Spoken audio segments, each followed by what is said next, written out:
我第一眼入到嚟呢個花園咧，我覺得好適合咧整而家好流行嗰啲日式小庭園啊，或者咧自己咧喺度整個戶外影院。好難得咧，我哋喺間屋裏邊咧有一個咧 sidewalk，一個轉角形嘅花園，而且咧你好難得咧一個花園特色平台單位咧，竟然咧可以望到海景。今日我帶大家嚟睇一個薄扶林嘅低密度住宅朗怡居。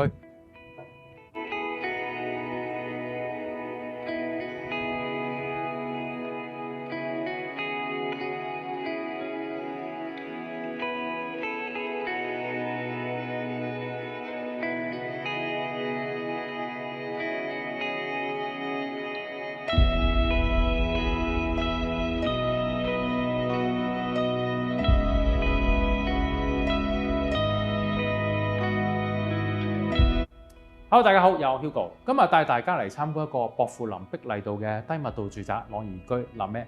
呢個住宅咧喺2001年落成，係一個低密度發展，成棟樓咧得3層高嘅啫。今日咧好彩揾到一間咧地下連特色花園嘅特色單位俾大家參觀。見到我大門下嚟啦，一個 L 廳，成個畫面咧非常之寬闊，而且呢個單位我好中意咧，就係兩邊都有個落地大窗，除咗採光之後咧，通風都係一流。花園嘅面積咧大概400幾尺，而我哋室內嘅面積咧實用面積係1636尺。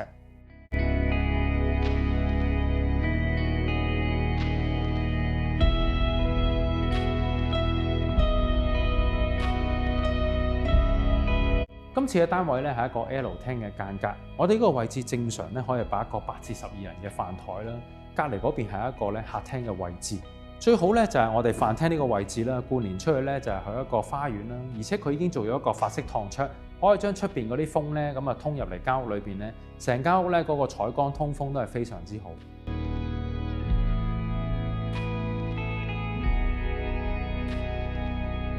L 廳嘅好處咧就係成個空間咁非常之闊落，由於咧好多片採光窗啦，成間屋咧就算平時唔係好開燈咧，本身都光猛㗎啦。我哋過到嚟呢個位咧，仲可以咧做一啲咧可以叫偏廳區啊，可以呢度做一辣嘅儲物櫃或者紅酒櫃，或者做一個咧可能小朋友玩嘅地方咧，呢個空間感咧都非常之寬闊。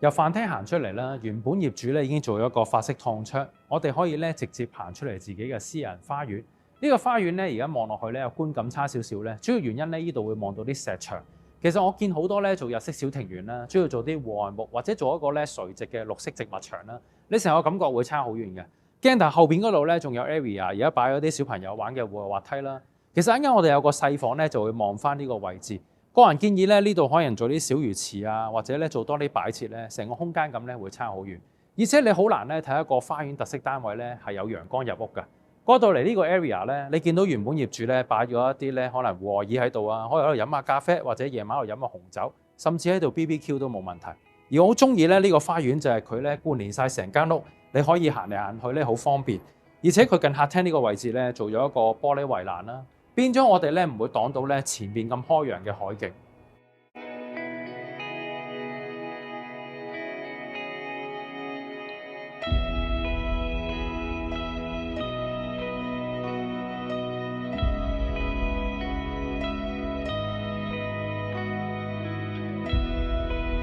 入到客廳見到我哋個距離感啦，本身咧擺電視、梳化個距離感已經好足夠，而且我哋坐梳化咧已經望到出邊個海景，後邊咧有一片嘅採光窗，成個感覺咧非常之柔和而且舒服。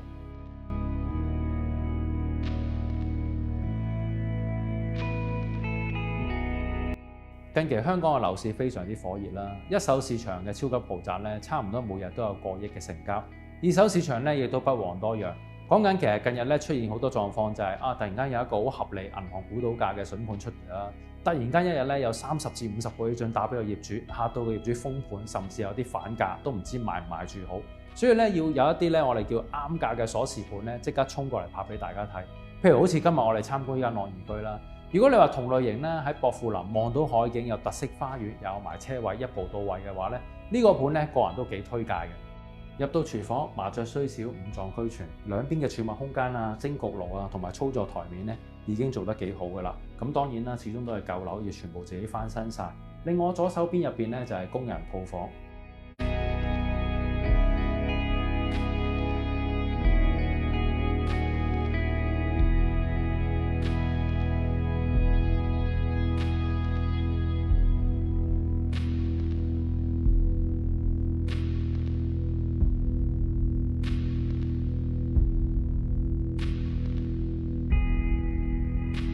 今次單位實用面積1636尺，係一個大3房嘅間隔。我哋3個房裏邊咧有2個房望海，後邊呢度咧有一個細房。首先我哋經過客廁咧轉到入嚟咧就係佢細房嘅位置。細房咧因為佢有實用面積成1600尺啊，本身嗰啲空間感都好大㗎啦。呢個景咧可能會差少少，不過好處就係咧我哋望翻自己嘅私人花園，景觀咧由自己打造。你中意擺藝術品又得，或者做個小魚池又 OK。我哋正常嚟講咧可以3邊落床啦，鏡頭側邊呢度咧夠晒位俾你擺衣櫃啊或者書台㗎啦。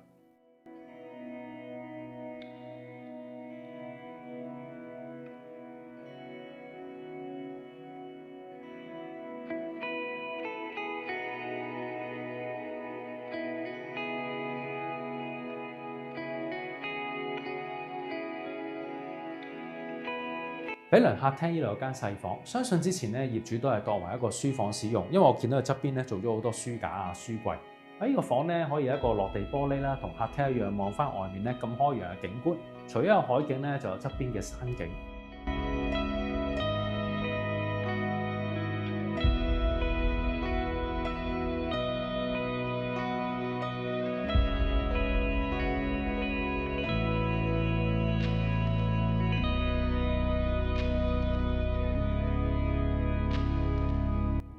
好快入到嚟主人套房，鏡頭後邊可以擺一個3邊落床啦，床頭望呢邊，咁我起身都會望到咁開揚嘅海景㗎啦。本身咧3個房嚟講咧，佢嘅主人套房咧係一個長方形嘅 layout。呢度右邊咧有一個咧好大型嘅衣帽間，入邊咧有自己嘅套廁。